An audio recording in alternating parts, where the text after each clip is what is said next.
So today we will be talking about ethics in general, just an introduction to ethics, some technical terms. We will cover chapter 1 over today and next lecture, so we're not going to cover everything today, and I'll be also adding a lot of stuff which is not in the book at all, but will help us along the way. But the questions which we already see from that specific reading: what does it mean to live well? What is a good life? Socrates has an idea about it. He says live just life is to live good life. To him, it is more important than, for example, being wealthy. Many times he was saying, I'm not even taking money from my students. Why not? Because to me, that kind of makes the whole thing trade exchange rather than exercising philosophy. True philosophers shouldn't care about the money. Now, at the same time, the values which he is talking about could and should be criticized, right? We should more critically approach values we have. We'll talk more about values today. Some part of it will again be similar to what I teach in critical thinking class, but it is critical thinking, except in this class we'll be mainly critically thinking about values and not so much about many other issues which do not closely connect to ethics. This is something Socrates said that during his trial in another dialogue apology. He said, an examined life is not worth living. What do you think he meant by this? An examined life is not worth living. Well, that's more like an examined action is not worth doing. But he's talking about the entire life. Aspects of it. Yeah, he's trying to say that, well, we're here for a reason, even though we may not know this reason, and the only way to live your life so it would be worth it is to actually try to examine that and wonder, what is it am I doing with my life, and what am I trying to achieve here? What's the end result? Rather than, just wake up every morning, have breakfast, go to work, and then sleep back to sleep, and so on and so forth, which seems to be rather animal existence rather than human existence. Okay, so why study ethics? Why even bother with this? We disagree about different subjects, right? This is something which, again, is very current to all of us. The questions such as, is abortion morally wrong? How can you answer this question? If somebody argues with you and says, I think abortion is morally wrong, what can you say to them? Other than, I disagree. But why? Why do you disagree? Is this enough to say abortion is morally wrong? No.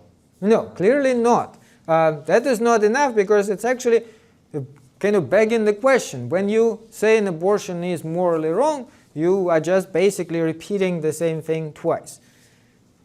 You are saying it is wrong because it is morally wrong. But why is it morally wrong? Well, because it is wrong. However, you have to actually show it and provide some sort of evidence. Why do you think that is the case? But there are difficulties here, because many people immediately start referring to facts, right? They will present, for example, science, which says something about when exactly fetus develops and so on. But there is a bit of a problem trying to argue against values with facts.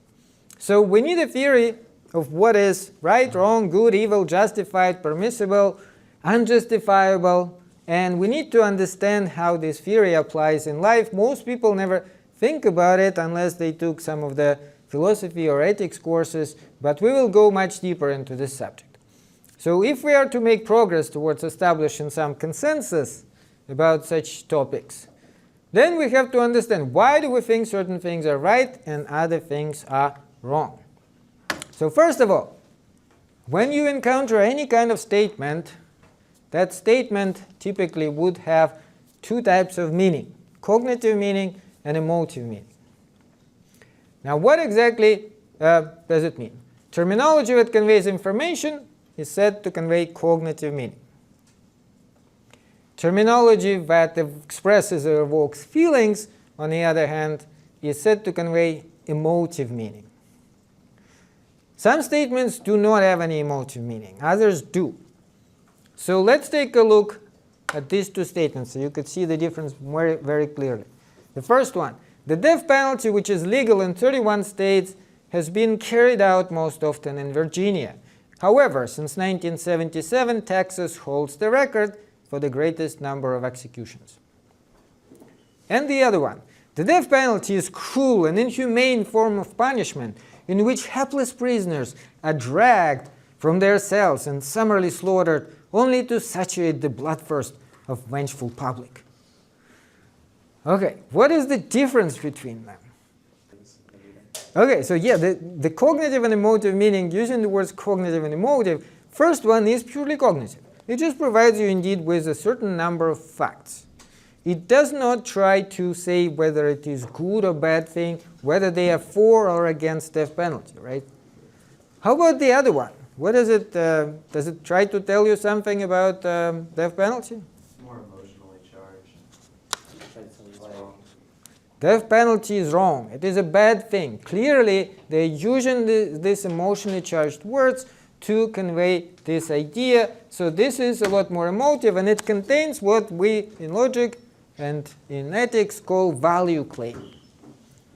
This is a useful definition to understand. Value claim is a claim that something is good, bad, right, wrong, better, worse, more important or less important than some other thing. Value claim. Value claims are practically always connected to emotive meaning because they are emotive by definition.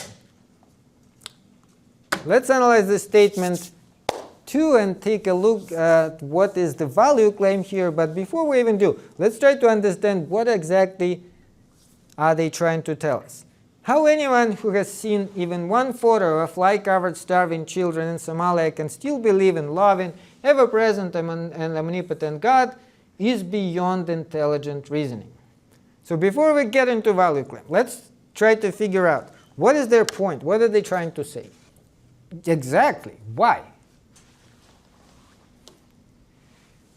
Why is there a problem for God being these three things? Note that he's not saying there's no God. That doesn't say it at all. He's just saying God cannot be have these three qualities at the same time, and at the same time starving children be present. So let's just look at the three qualities he is describing. Well, loving is obviously, we know what loving is.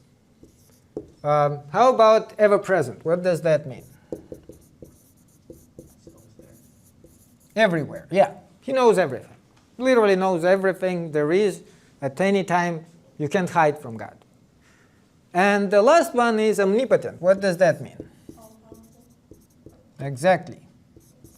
So you can do anything. If you remove any one of these three qualities, we have no problem, right? Let's say God is not loving. He's ever-present. He knows everything. He's omnipotent. He can do anything. He's just not loving. He doesn't care. Still, children starving, all sorts of evil happening. He's just watching and going, okay. On the other hand, we can remove ever-present. He's loving, all right. He's omnipotent, all right. He just doesn't know certain things. Certain things escape his attention. He's busy with something else. Once he discovers that children are starving, he'll take care of that. And finally, we can remove omnipotent. That is also a solution. He's loving, he's ever-present, he knows everything, he loves us. It's just certain things he cannot do. Right? He cannot, well, there's devil or whatever, as sometimes is explained. Devil is preventing him. They are fighting, and sometimes devil wins, sometimes God wins. But okay, but if you have all three, Blanchard is indeed saying we have a problem. Why do we have a problem with all three? So think about it. God knows children are starving. God can do something about it for sure. And yet, loving God is not doing anything. There is an answer, right? If you know a little bit about religious theory, there is an answer. What is the traditional answer to this question? Yeah. That this is a test for humans. humans given freedom of the will. We'll talk more about religion actually next week, but for now it's a good illustration of this point. He gives us freedom to do good or evil on our own. And if we decide to do evil, he doesn't interfere. Now, the question still is this satisfactory explanation?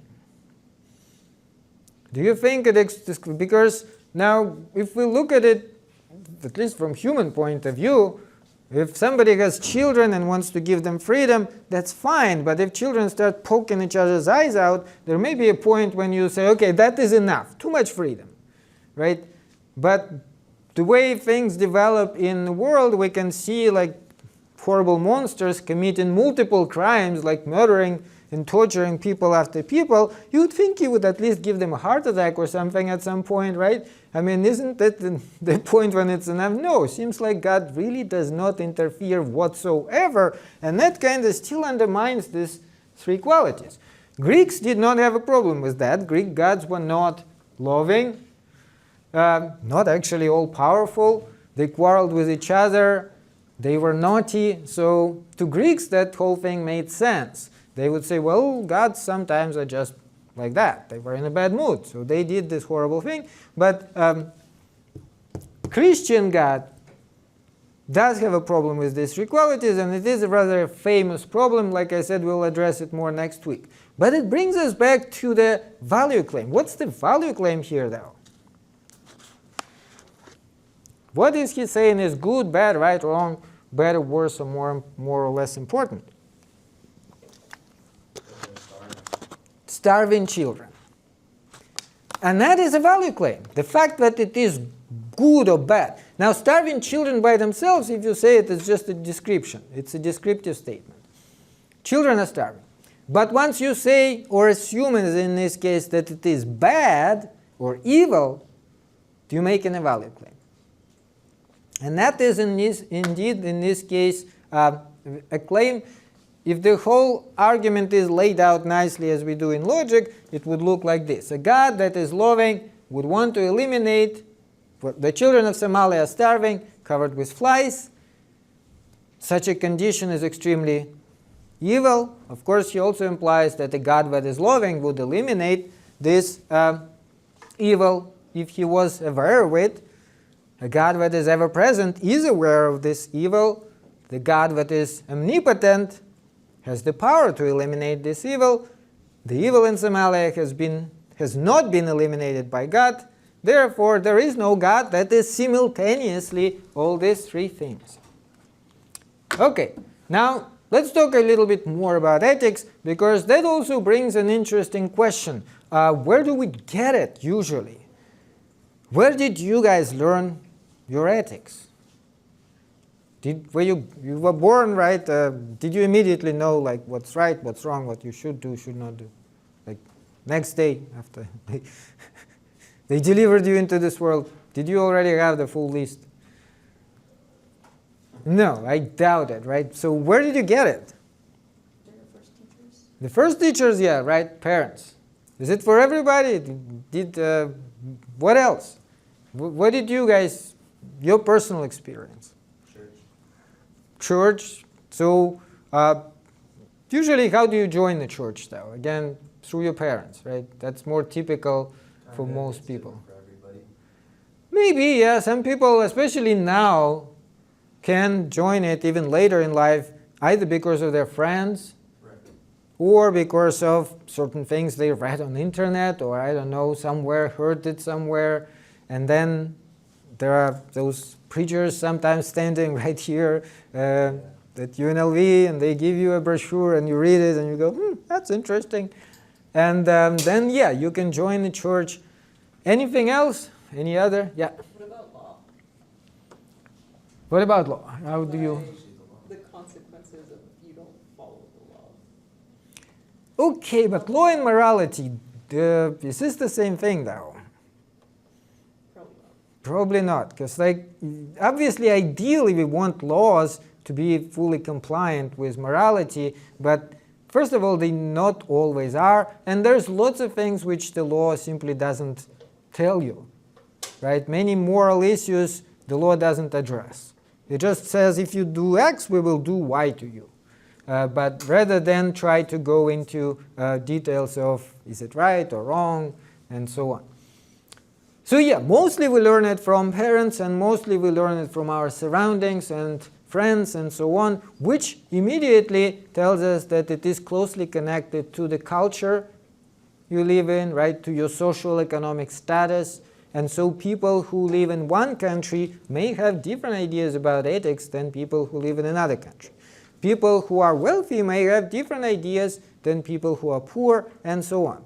Why? Because they certainly have different families, they have different friends, they look at life very differently.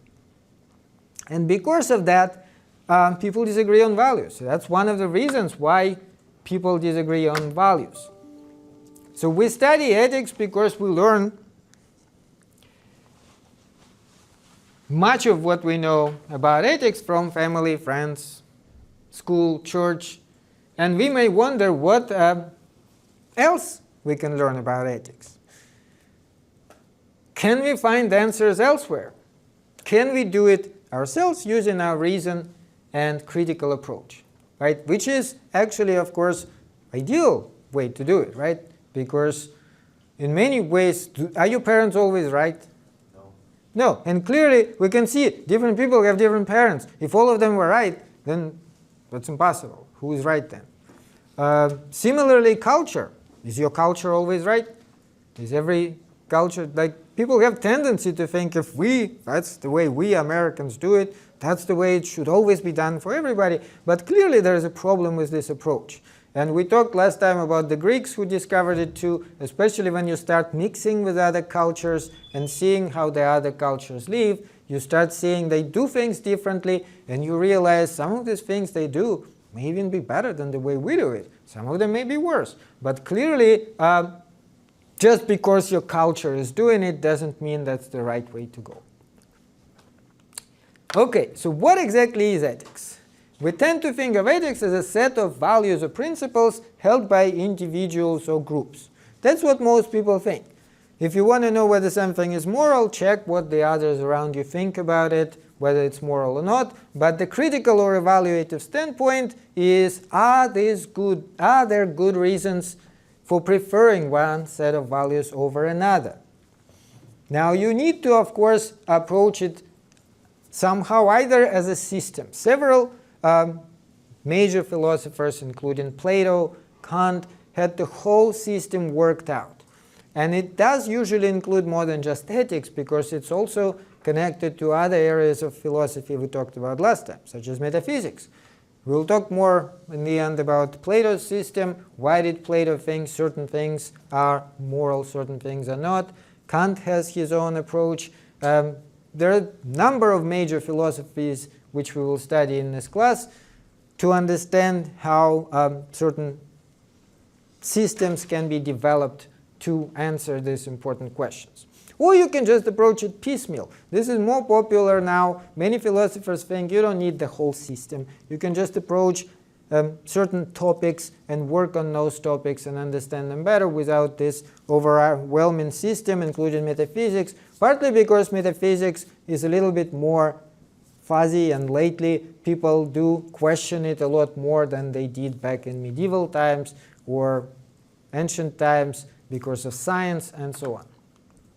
Okay, so different areas of philosophy. First of all, there are, of course, different areas of philosophy we talked about last time, but just few more which the book mentions. Aesthetics. Aesthetics questions art and objects of beauty. It's quite an interesting area. This is the kind of questions aesthetics asks. What kinds of things do or should count as art? Kant had an interesting theory about it. Several other major philosophers had interesting theory. What exactly is art? In fact, aesthetics, the word was introduced by Kant. Aesthesis in Greek meant feeling. An aesthetic actually means to take away the feeling, literally, and which is why when they give you an aesthetic, you become numb, right? Another question is what makes something an object of aesthetic interest. its emotional expressiveness, its peculiar formal nature, or its ability to reveal truth that cannot be described in other ways. So what exactly makes something an object of art? This is a very interesting area. There's a lot written on it, and it still is a little bit under-discovered. Yeah? The most common thing that people say is like all art is subjective. There's nothing that really supposed That's one way to approach it, but then again, don't people somewhat agree on that? Because, I mean, why is Mona Lisa considered to be such a masterpiece? It just is. Yeah, but I mean, don't you want to answer it a little bit better? Like, why something I would draw on this board right now would not be considered a masterpiece, but something somebody else draws, which sometimes, by the way, is not very sophisticated looking, like Malevich black square. I don't know if you guys saw it. I could do it, I'm pretty sure. But somehow it's not going to be a masterpiece. Yeah. Two of them more into it. Okay, yeah, great. So this is what aesthetics basically is looking at. Then there's philosophy of science. Philosophy of science asks more specific scientific questions, such as whether scientific knowledge gives us a picture of reality as it is, whether progress exists in science, are we actually getting somewhere with all this stuff, and whether the scientific method discloses truth. It's a very interesting questions by themselves, and especially if you are doing science, you may wonder about that because, well, some of the scientific theories of the past have been completely overthrown, you may say, right? Like Newton's physics. People thought that was such a foundational physics, but then what happened? What happened to Newton? Is it still the most recent theory in physics? Any physicists? Einstein happened. The theory of relativity. He overthrew the entire Newton. Turns out Newton thought the space is just this one big thing which cannot be changed, and the time always goes in one direction with one speed. And turns out none of it is true. And we actually proved it with experiments now. So that is philosophy of science. And then philosophy of law seeks to understand the nature of law itself, the source of the authority, the nature of legal interpretation, and the basis of legal responsibility, which are also very interesting questions we may even brush on in this course. But ethics is a little bit more specific to questions of morality. It asks questions about the good life, about what is better or worse, whether there's any objective right and wrong, and how do we know if there is. I would say this is the most important questions for all human beings, right? Because good life. Do you guys want to have a good life? Who doesn't want to have a good life? But what exactly is a good life? This is a basic question in philosophy, right? Is it a good life if you always get what you want? Well, many people discovered very quickly that it's not if they started getting everything they want, because they get very bored, and it seems like this is not a fulfilling life. You have to have at least some struggle in it. But then, do you want too much struggle? Probably not. So this is a very important question, and there are different answers on it, and we will try to get to as close as possible to understand at least what are the options and decide for ourselves based on reason what can there be. Because, well, of course you can just take the religious approach. What does religion usually say about that? Read the Bible, follow that's already there. But is that satisfactory? Most people, is this enough for them? I'm sure there may be some people who satisfied with this, but most people are not, because many other questions arise, which we will talk about next week. And we will, of course, take a more neutral approach, non-religious approach. Okay, so first of all, let's understand distinction between normative ethics and metaethics. Normative ethics. What exactly is normative ethics? It makes a claim about ethical action and actually defends a thesis about what is good, right, or just. Right? So it's kind of try to prescribe to you certain norms, how you should behave. This is the systems which we will be talking about later in class: utilitarianism, Kant's system, Aristotle's system, the virtue ethics. All of these are normative ethics. It basically tries to figure out how you should behave and then tell you to behave according to their rules. But there's also metaethics, and we will be doing that too. What exactly is meta? Meta means beyond or alongside in Greek. And this is basically asking questions about ethical terms, nature of ethics, and making no claims about ethical action. So not prescribing to you what to do, but just kind of studying it from a more scientific, you may say, point of view. That's what critical approach is. It focuses on metaphysics to describing the way things really are, but not really trying to convince you that you should do anything, just observing what is happening overall. So major normative theories, like I said, which we'll cover in this class in chapters 5, 6, 7, and 8. First of all, utilitarianism. Utilitarianism, Mill's theory, tells you that we should promote the greatest happiness for the greatest number and value consequences of what we do.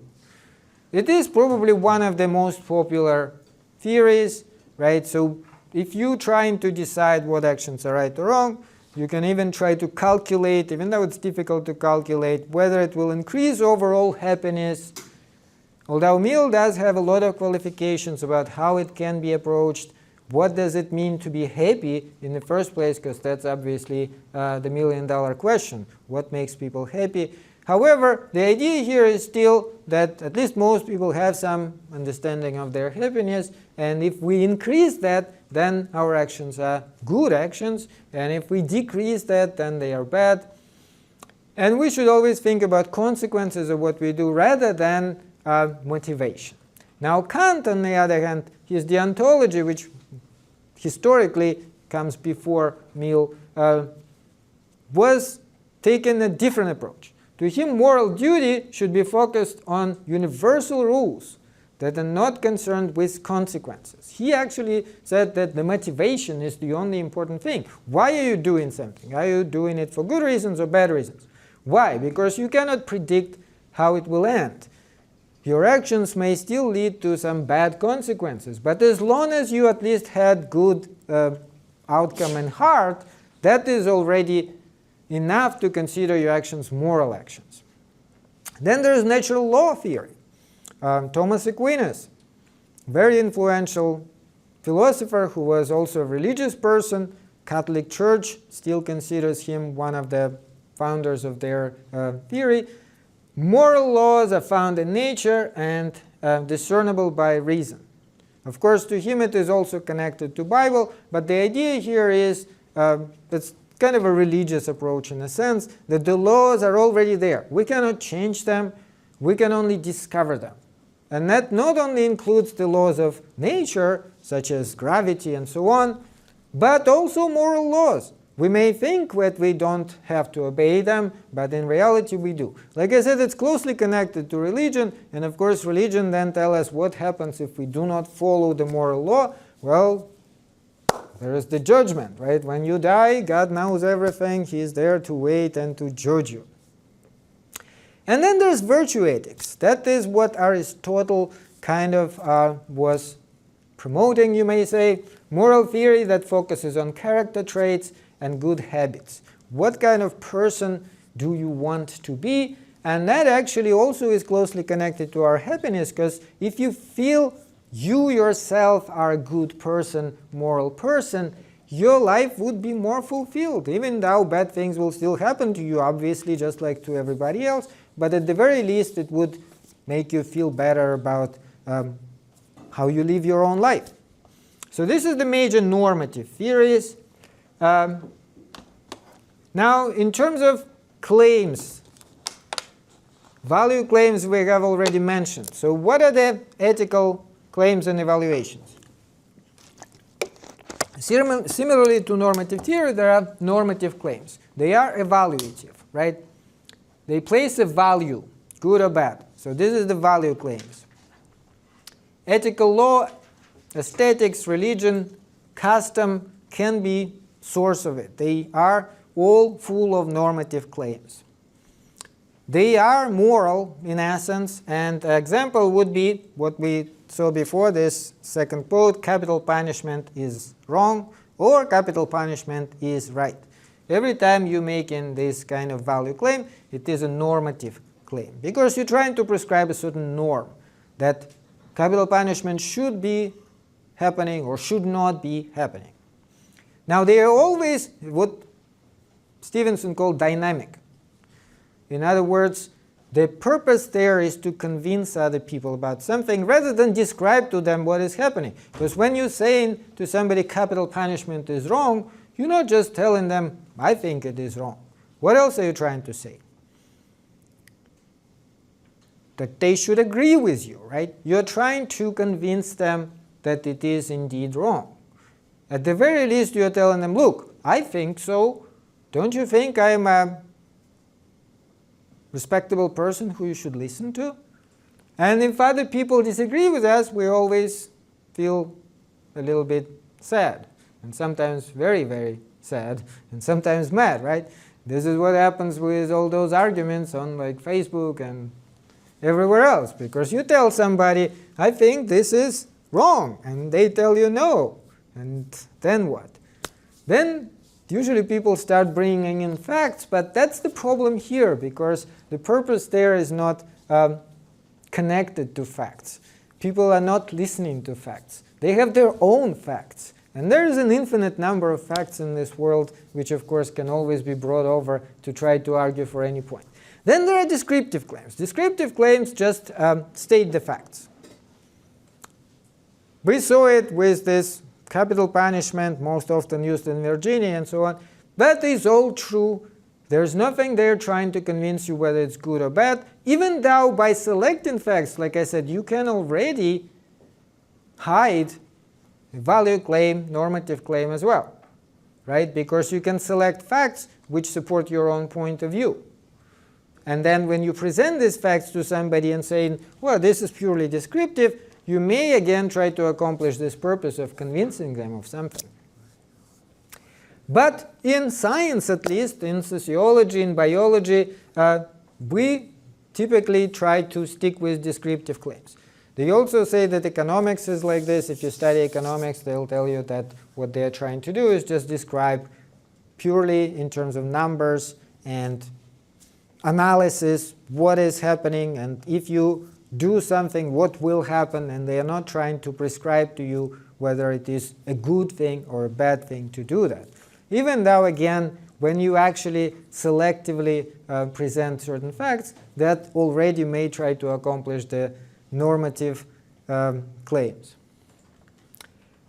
Okay, so that example about capital punishment does and does not act as a deterrent to the crime. Well, the example we had was just describing that capital punishment does happens so often, but you can add to that that it acts as a deterrent or doesn't act as a deterrent, and that in itself is a descriptive claim, because you may use statistical analysis and take a look and try to figure it out, right? Is it actually a deterrent or not? So normative judgments, like I said, they typically can be seen, well, of course, in ethics. Ethics is always about normative judgments. Also in law, aesthetics, religion, custom, but descriptive, sociology, and psychology. Let's take a look at some examples from law, aesthetics, religion, and custom. So legal judgment, when people tell us that a law is legitimate or that it is unconstitutional, is also normative judgment. It's a value claim. It's an evaluative claim. Why is it not a statement of fact, whether the law is legitimate or whether it is constitutional?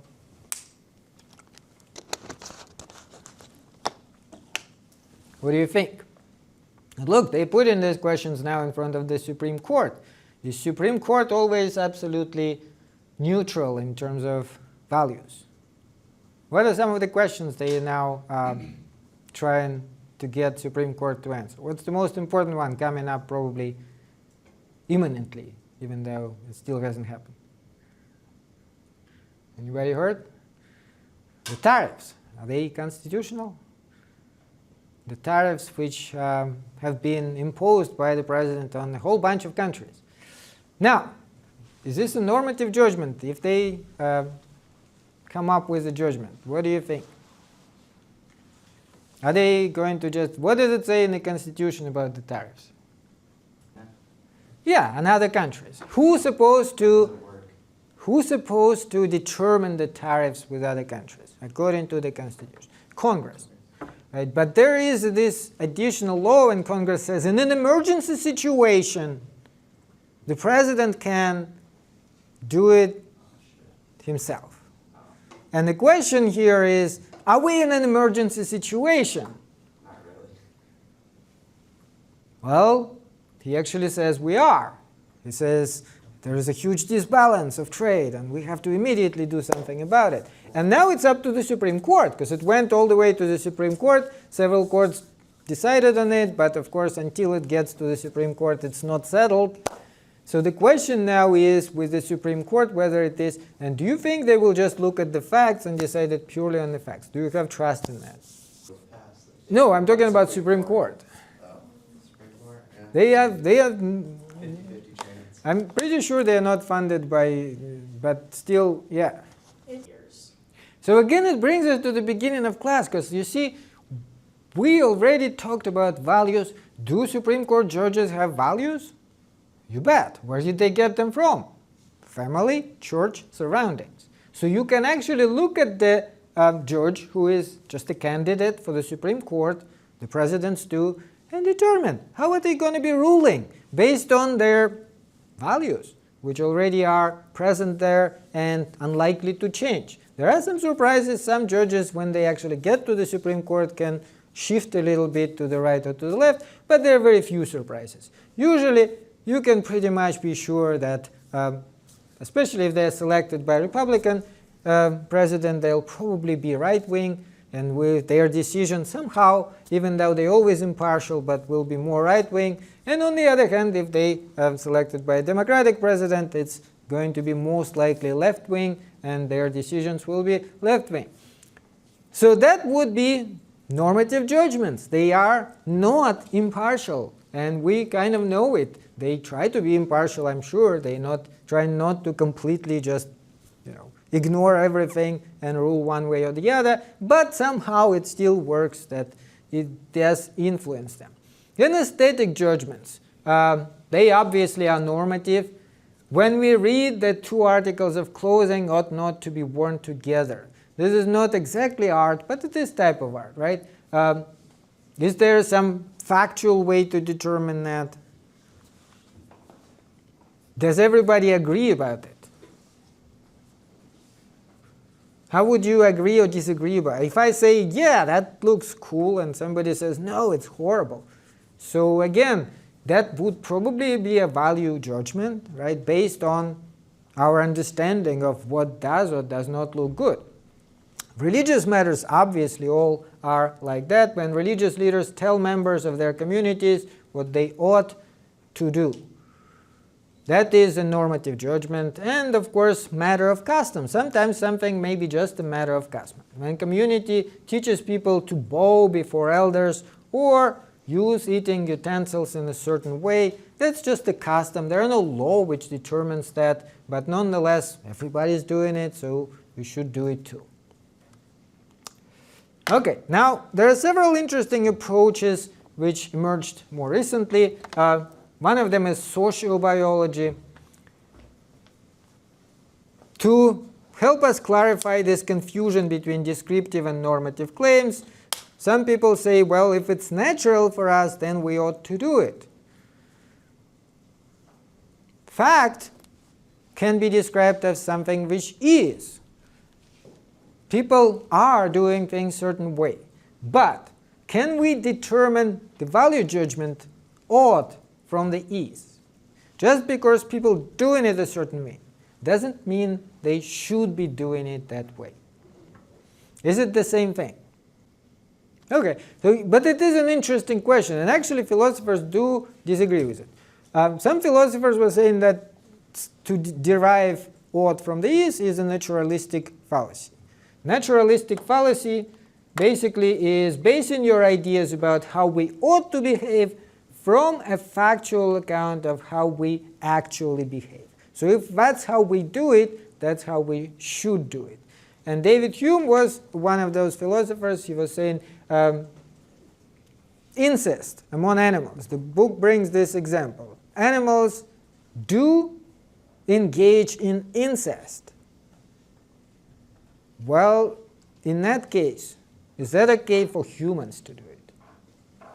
And he was saying, obviously, that's not the case. And it's not just because it's a habit, but it actually does seem to do some actual harm, right? So just because it's a natural thing to do, it's not something which we should do. We should still question it using the more critical approach.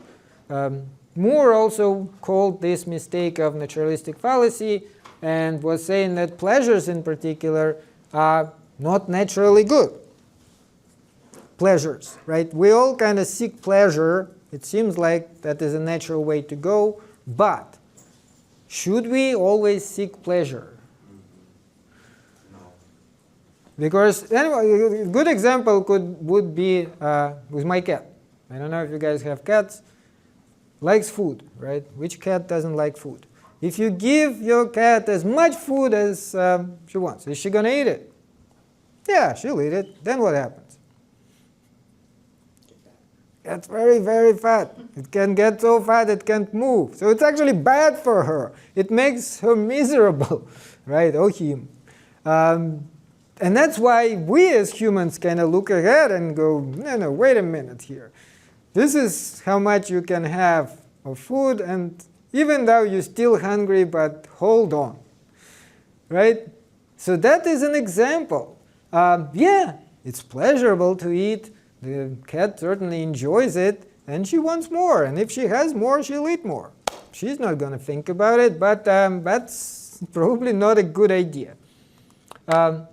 So natural law ethics actually does try to build, however, on the idea that if it's natural, then it's good, but in a slightly different way. So some philosophers argue that what is natural for humans specifically, not for animals, that is good.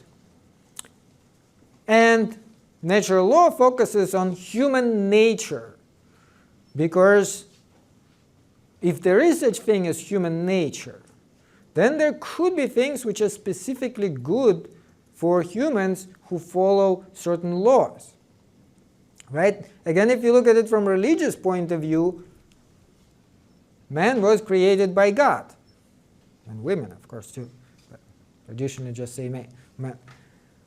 And God had a certain purpose. And we kind of have to follow that purpose. We have to determine it, follow it, and it's already there. So that would be an example of natural law. Whether it is there or not, that's a big question. Then there is this evolutionary approach, right? To understand morality, we need to understand the basic functions of our species, including evolutionary reasons behind moral behavior. Because if you believe science, and if you believe in evolution, evolution still seems to suggest that the way any species develop does kind of pursue certain goal. Like well, evolution doesn't really pursue goal. What is the best way to put it? Well, it almost seems like the survival of the fittest species is a goal. Right? And if you look at how human traits develop, you can look at it from that point of view and try to figure out, why do we do certain things? And the answer could be, well, according to the evolution, the species which does it this specific way may indeed prosper and develop a little bit better. So if we understand how our brains function in order to explain how pleasure works, why some people are psychopathic, why we struggle to balance egoistic and altruistic motivations, we can answer these questions from the purely scientific point of view. And this is where we can talk about sociobiology by Wilson. So Wilson was suggesting this. Human behaviors result from the pressure of natural selection. Evolution, of course. Understanding morality involves understanding the adaptive advantage of certain behaviors, including moral behaviors. For example, altruism, naturally selected trait because of adaptive advantage. The animals as a species who do have more kind of altruistic behavior have an advantage. It's interesting that individuals themselves do not necessarily benefit from being altruistic, but the species does. And since individuals are part of the species, if species benefits, it kind of does benefit the individuals too. So you can look at it from purely evolutionary point of view, and in that sense, being altruistic seems like it may be indeed a good thing, simply because it helps the species. But there is a danger here of anthropomorphization. Anthropos means a human being. So when we anthropomorphize, we are trying to use this human approach, give the human kind of answers to things which are not human to begin with. Like to see in animals and even in genes themselves the motivations and interests that human beings have. And this is a bit of a danger. We should always try to avoid that, at least as much as we can.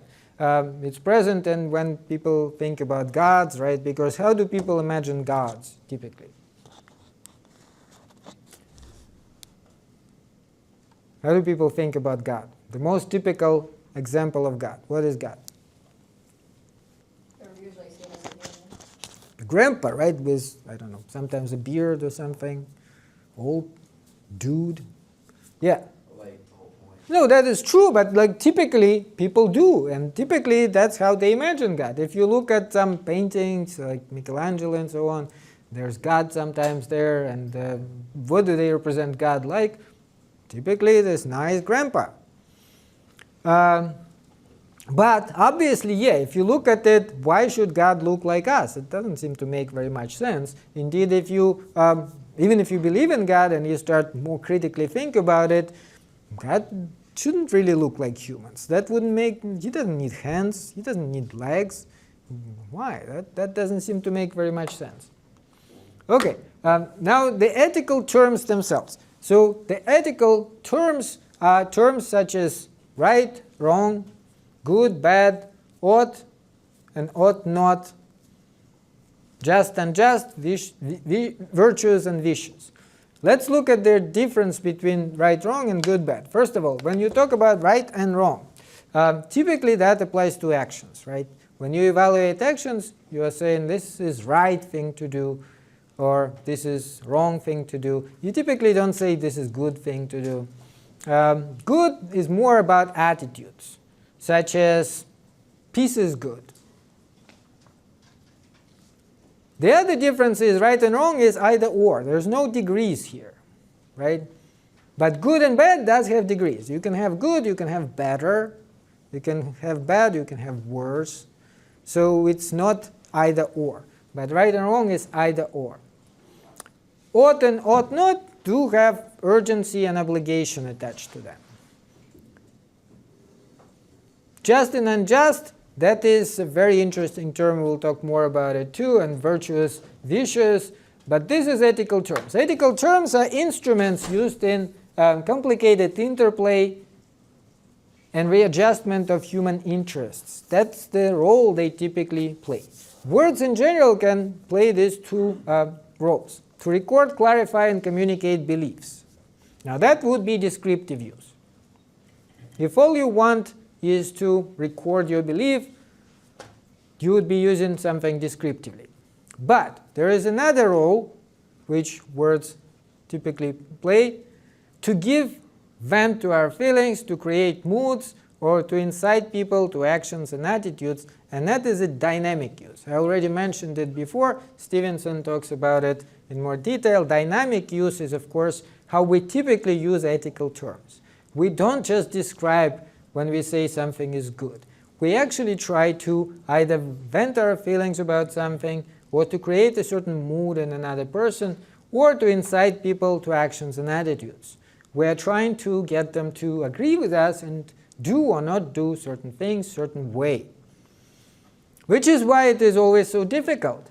Do other people always agree with you and immediately do whatever you want them to do? From your experience? No, almost never.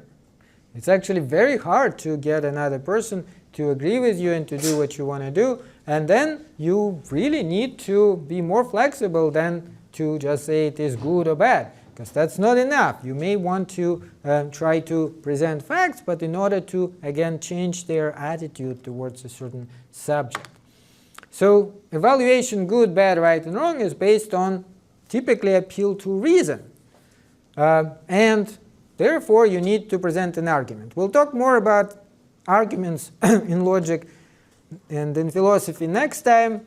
And it is, again, something we did cover in Philosophy 102 in great detail. In this class, we're not going to cover it in great detail, but you should at least know the basics. The book describes it very, very briefly, and I'll try to describe it very briefly. And for those of you who took Philosophy 102, it'll probably be the same thing, but much shorter. However, since most of you didn't, we will need to do it. Argument is required. It should appeal to reasons, principles, norms, ideas, and concepts, not merely based on feelings. Because if you're trying to convince somebody and all you say is, well, that's how I feel, they are very unlikely to agree with you. But if you present reasons, they might, sometimes. Few other concepts. So intuitionism, emotivism, subjectivism, and objectivism. To say that something is good is often thought to be different from saying that something is yellow or heavy, right? The latter two qualities are empirical. Whether it's yellow or not, you can find out. But goodness is something a lot more elusive. So one way to say is that good or goodness is held to be non-empirical property, but it's knowable through intuition. So we might have certain intuition which helps us to figure out whether something is good or bad. And that's intuitionism, right? G. E. Moore, George Edward Moore associated with it, W. D. Ross. So it's kind of like in math, when it is clear that 2 plus 2 equal 4, you may say it is just as clear to us that murder is wrong. We intuitively know it. A problem with intuitionism is, of course, that people do have different moral intuitions, very obviously. Not everybody agrees, even about such obvious things as whether murder is wrong. Some people do commit murders. Clearly they disagree. They may agree with you when you talk to them, but that's not really what they think. Because if they did think that, they would not commit murders. There's a good quote from Ross. Both in mathematics and in ethics, he says, we have certain crystal clear intuitions from which we build up all that we can know about the nature of numbers and the nature of duty. We do not read off our knowledge of particular branches of duty from a single ideal of good life, but build up our ideal of the good life from intuitions into particular branches of duty. What do you think about that? Does it make sense to you? So you already have intuition of what life is good, of what are you supposed to do. You just need to kind of follow it rather than resist it. Do you agree? Well, some people clearly agree with it, but not everybody. So that's intuitionism. Then there is emotivism. Emotivism says when we say something is good, we are showing our approval of it or recommending it to others rather than describing it. Right? It is more subjective. It's like, okay, if I say this is good, I just say, well, I like it. And you may say it's bad, and that would mean you don't like it.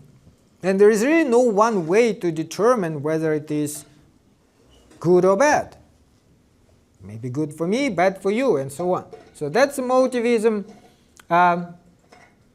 It just says that our emotions always determine. Hume actually thought that always determine what we do, and then reasons come later. Reason just comes to support what we already kind of feel to begin with.